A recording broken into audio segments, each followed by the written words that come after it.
Ang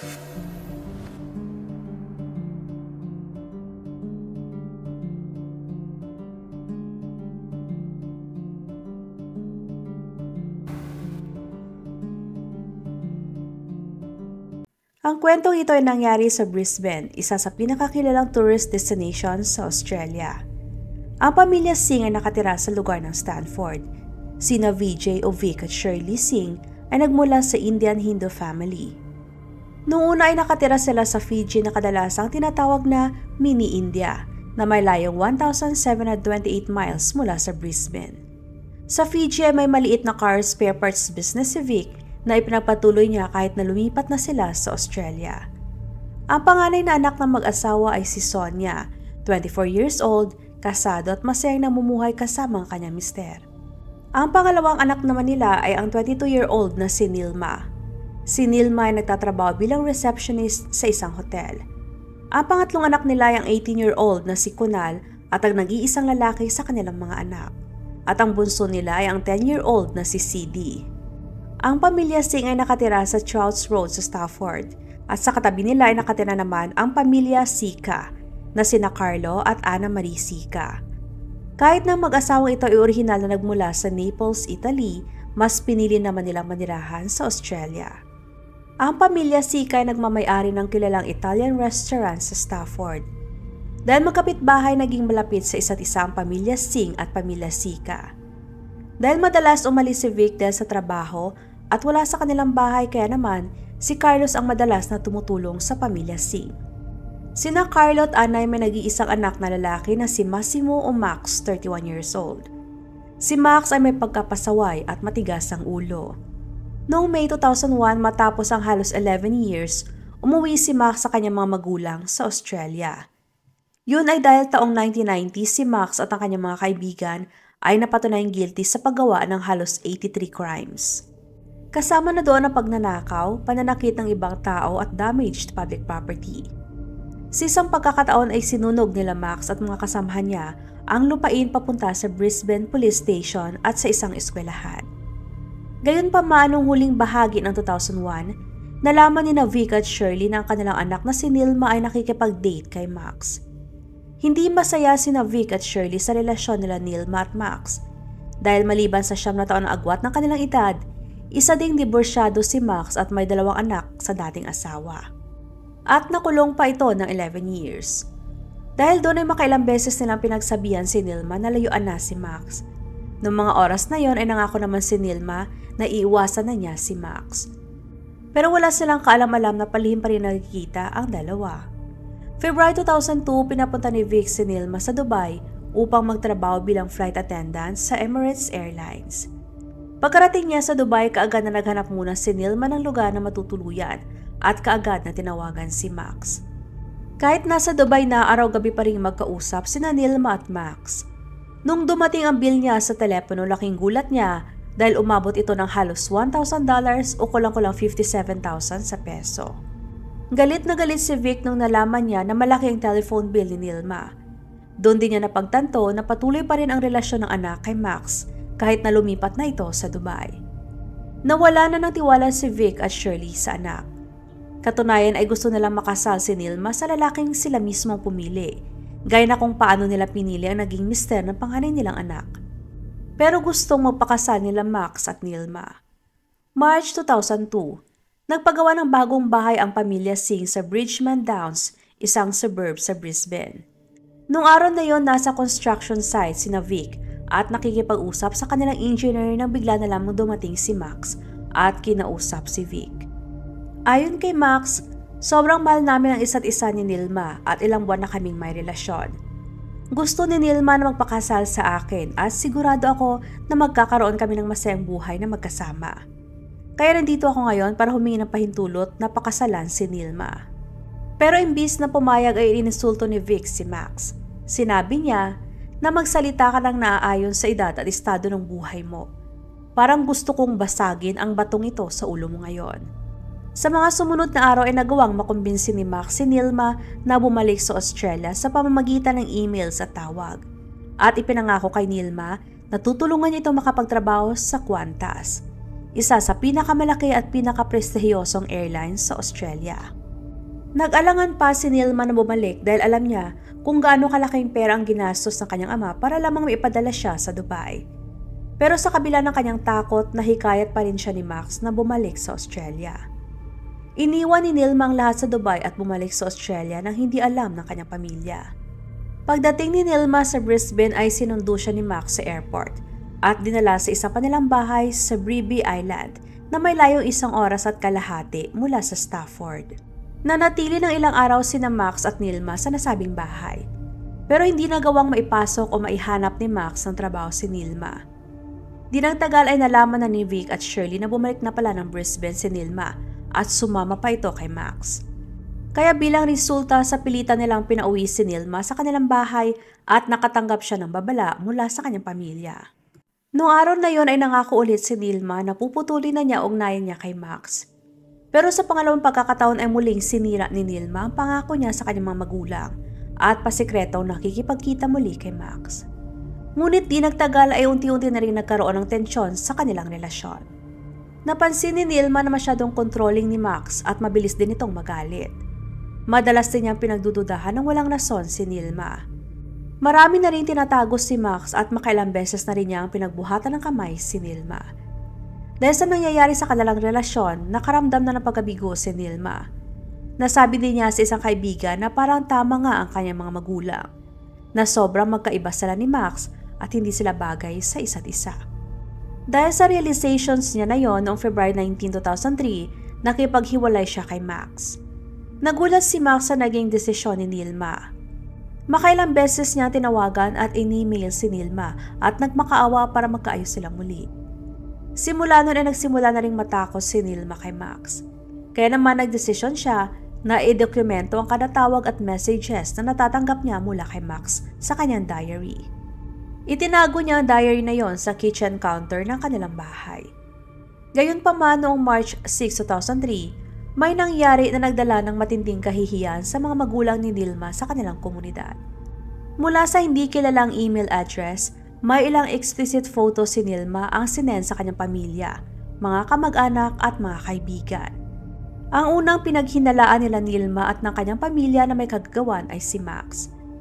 Dahil doon ay pinagalitan ni Vic si Nilma, bago direktang tinawagan si Max at pinagbantaan na mag-file sila ng reklamo sa mga pulis laban sa kanya.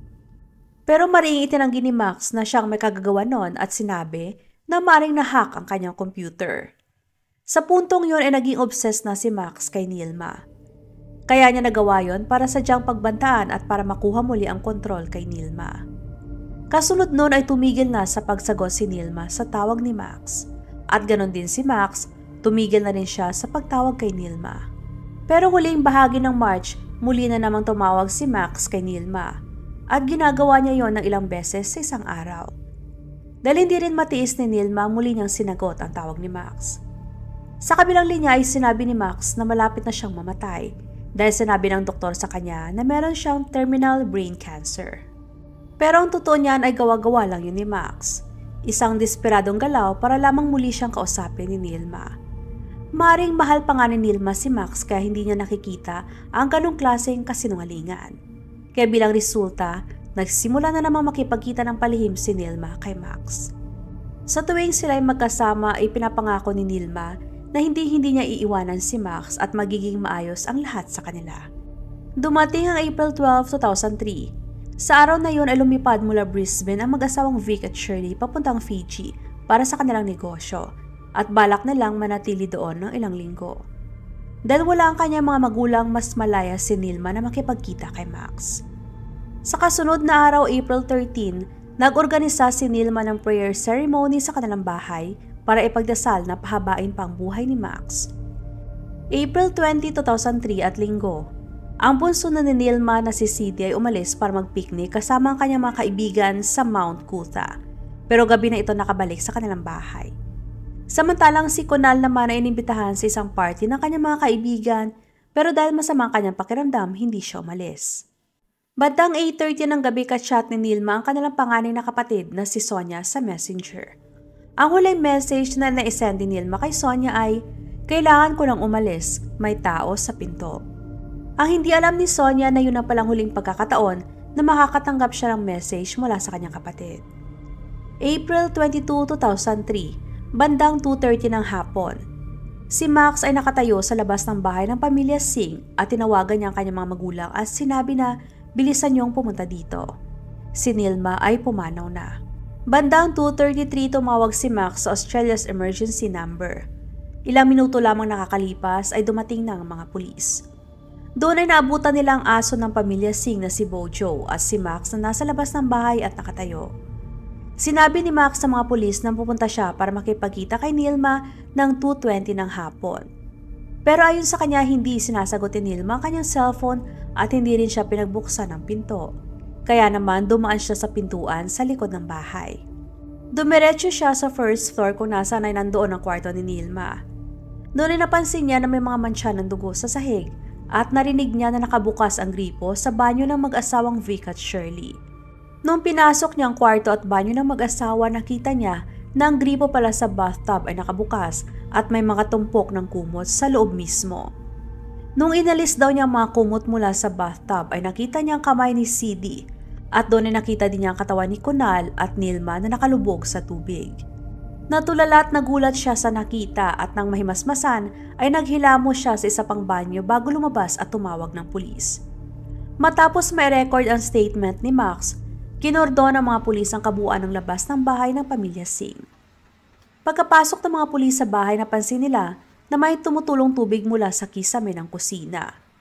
Sa first floor ay pinasok nila isang kwarto at kahit na sumalubong sa kanila ang napakabahong amoy, sa kwarto kung saan sinabi ni Max na nakita niyang katawan ng tatlong magkakapatid. Noong tinignan nila ang bathtub, napansin nila na kulay brown na ang tubig.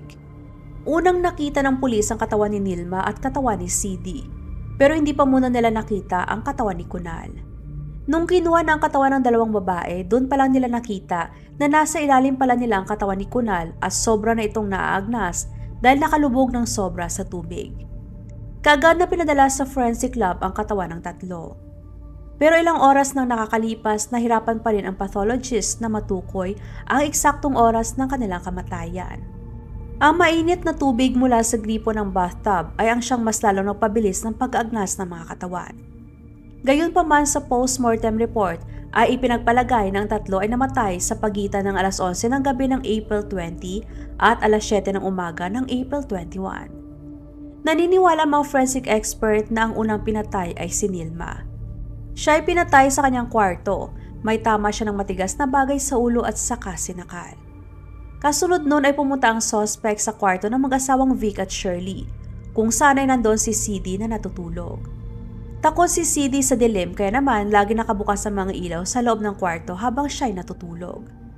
Sa forensic report ay nakita na may malalim na mga sugat si CD sa kanyang katawan at ulo. May mga talsik pa ng dugo sa kama at sa kisame ng kwarto.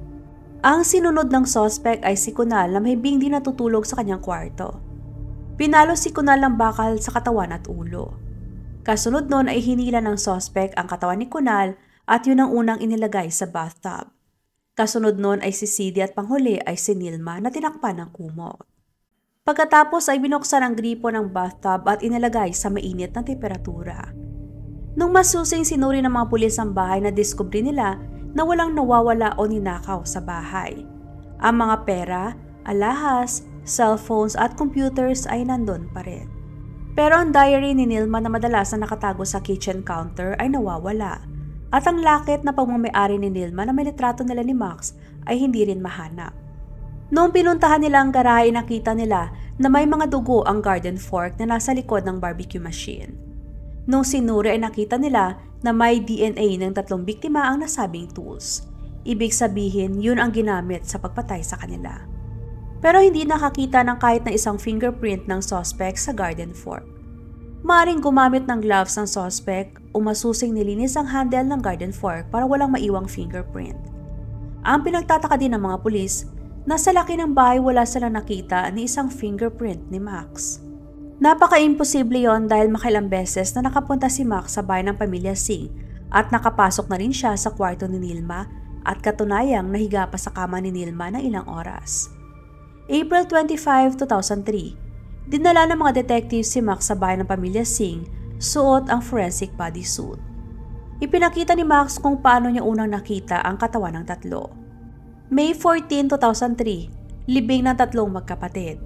Dumalo pa si Max pero ipinag-utos na mag-asawang Vic at Shirley sa mga pulis na alalayan ito paalis dahil para sa kanila siya lamang ang natatanging suspect.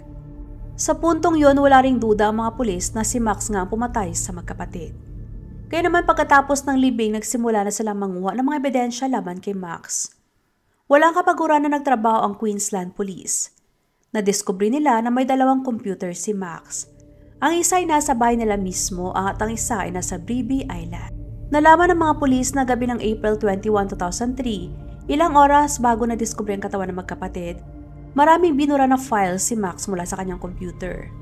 Dagdag pa doon nung nakuha na nila ang kanyang computer na nasa Bribie Island, nakita nila ang ilang email address na ginamit ni Max para mag-send ng mga hubad na litrato ni Nilma sa lahat ng kanyang mga kamag-anak. Sa mga oras na yon, ang kaibigan ni Max na si Andrea Bauman ay nagbigay din ng kanyang statement sa mga pulis laban kay Max. Sinabi niya na isang beses ay sinabi sa kanya ni Max na, "Alam mo ba kung gaano kahirap ang pumatay na isang tao? Lalo na kapag nagmamakaawa ito na huwag siyang patayin o hayaan na siyang makaalis." December 30, 2008, opisyal na kinasuhan si Max sa pagpatay sa tatlong biktima at sakay na resto. Inabot ng 5 taon ang mga imbestigador para lamang makabuo ng solidong kaso laban kay Max. Nagsimula ang paglilitis noong January 21, 2012. Nagkaroon ng mainit na debate sa pagitan ng prosecutor at defense lawyer ni Max. Ayon sa prosecutor, pagkatawag ni Max sa mga pulis, sinabi niya na nakita niya ang tatlong katawan sa bathtub. Ngunit nung nag-testify ang pulis na unang nakakita sa mga katawan, sinabi niya na 2 katawan lang ang una niyang nakita. At hindi niya kaagad nakita ang katawan ni Kunal dahil ito ay nasa pinakailalim at natabunan pa ng 2 babae. Kaya ang tanong, paano nakita ni Max ang katawan ni Kunal? Sinabi din ni Max na pumasok siya ng bahay ng pamilya Singh bandang 2:20 na ng hapon. Pero ayon sa 2 pinto na nagtatrabaho sa kabilang bahay, nakita nila si Max na pumasok ng bahay bandang 1:57 ng hapon. Kung pumasok siya ng 1:57 ng hapon, bakit 2:30 na siya nakatawag sa emergency number? Anong ginawa niya sa loob ng bahay ng mahigit 30 minutes? Ang pagkakaiba sa statement ni Max ay mas lalo nagpaduda sa prosecutor. Dagdag pa doon ay nag-request din ng korte na ipasuri si Max sa oncologist. Kalaunan ay kinumpirma ng doktor na walang brain tumor si Max. Ibig sabihin na nagsinungaling din siya kay Nilma. Pero ang defense lawyer ni Max ay maiprinisinta na ibang anggulo sa korte. Ayon sa kanya, gahaman at uhaw sa pera si Vic. At posibleng nagsinungaling ito sa kanyang ka-business partner at nagnakaw pa ng pera. Kaya bilang ganti, pinatay ang 3 anak niya. Sinabi din ng defense lawyer na malibog na tao si Vic at sa loob ng maraming taon ay na-involve na rin ito sa iba't ibang babae. Kaya maaaring isa sa mga dati niyang babae o mister ng mga dati niyang nakarelasyon ang gumanti sa kanya sa pamamagitan ng kanyang mga anak. Pero sa huli ay nanatiling kwento lamang yon dahil hindi rin nagawang magpakita o magbigay ng solidong ebidensya ang defense lawyer para sa mga sinasabi niya sa korte. Bilang resulta noong July 3, 2012, si Max ay napatunayang guilty sa pagpatay kina Nilma, Kunal at CD. Siya ay sinentensya ng habang buhay na pagkakakulong na may posibleng parole pagkatapos ng 35 years. Pagkatapos ng lahat na nangyari, nagmistulang haunted house ang bahay ng pamilya Singh para sa ibang tao. Pero hindi yun inalintana ng mag-asawa. Hindi rin nila inalis ang bathtub kung saan natagpuan ang 3 anak bilang alaala. Nilagyan pa nila ng litrato ng 3 ang bathtub at nag-aalay sila ng bulaklak kada araw. Pero hindi pa natapos ang trahedya sa buhay ng pamilya Singh. Dahil noong February 3, 2020, namatay din ang panganay nila na anak na si Sonia dahil sa sakit sa utak. Please support po my second channel na Usaping Krimen. Salitan ang pag-upload ko sa kada channel kaya kung gusto niyo na makapanood ng crime story araw-araw, maaari lamang po na i-check ang bawat channel para sa mga panibagong videos. Maraming salamat!